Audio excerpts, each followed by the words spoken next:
नमस्कार. शेतकऱ्यांना 2 लाखापर्यंतची कर्जमाफी देणारा हा अर्थसंकल्प महाराष्ट्राच्या विकासामध्ये मोठं योगदान याचं राहणार आहे. दुसरी गोष्ट अशी, 20,000 कोटीची विजेची सवलत, म्हणजे शेतकऱ्यांना वीज जी आहे ते खूप महत्त्वाचा विषय आहे. या विषयाकडे दुर्लक्ष होते, पण शेतकऱ्यांना 20,000 कोटी रुपयाची सवलत विजेच्या पंपाबाबत दिलेली आहे आणि ते 5 वर्षासाठी, यावर्षी सुद्धा ते सवलत चालू राहणार आहे.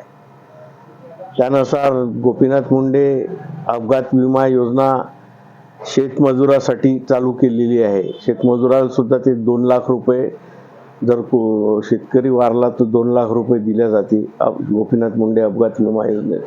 आता ती योजना शेतमजुरासाठी सुद्धा लागू झालेली आहे. त्यानंतर लाडक्या बहिणीसाठी भरीव तरतूद केलेली आहे आणि लाडकी बहीण योजना यापुढेही सुरूच राहणार आहे. आणि ग्रामीण भागामध्ये सर्वात महत्त्वाचा प्रश्न म्हणजे पांधन रस्ता योजना, त्या योजनेसाठी सुद्धा भरीव तरतूद करण्यात आलेली आहे. समृद्धी महामार्ग तिकडे मुंबईपर्यंत, तर इकडे गडचिरोलीपर्यंत आणि तिकडे चंद्रपूरपर्यंत, भंडारा चंद्रपूर असा वाढवणार आहे. आणि पुन्हा नवीन जो विकासाचा जो वेग आहे, पहिले पुण्याला जायला आपल्याला 12-15 तास लागत होते, आता 7-8 तासात आपण पोहोचतो आणि मुंबई 8 तासात आपण पोहोचतो. पुन्हा शक्तिपीठ महामार्गाची घोषणा झाली नाही, तर शक्तिपीठ महामार्ग पूर्ण होणार हे मुख्यमंत्र्यांनी ठामपणे सांगितलं. त्यासाठी भरीव निधीची तरतूद केली.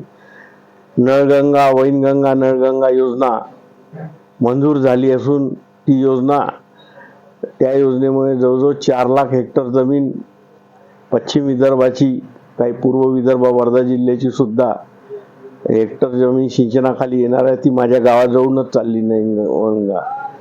असे अनेक महाराष्ट्राच्या विकासासाठी कार्यरत असलेले अनेक योजना यांनी हे केलेले आहेत. तसंच वाढवण बंदरापर्यंत समृद्धी महामार्गाचं विस्तारीकरण होणार आहे. त्यामुळे मोठ्या प्रमाणावर रोजगार महाराष्ट्रामध्ये निर्माण होणार आहे. म्हणून शेतकऱ्यांना, शेतमजुरांना, सगळ्यांना हे करणारा, विकासात महाराष्ट्राचे योगदान करणारा हा अर्थसंकल्प आहे, अर्थसंकल्प आहे असं मला वाटते.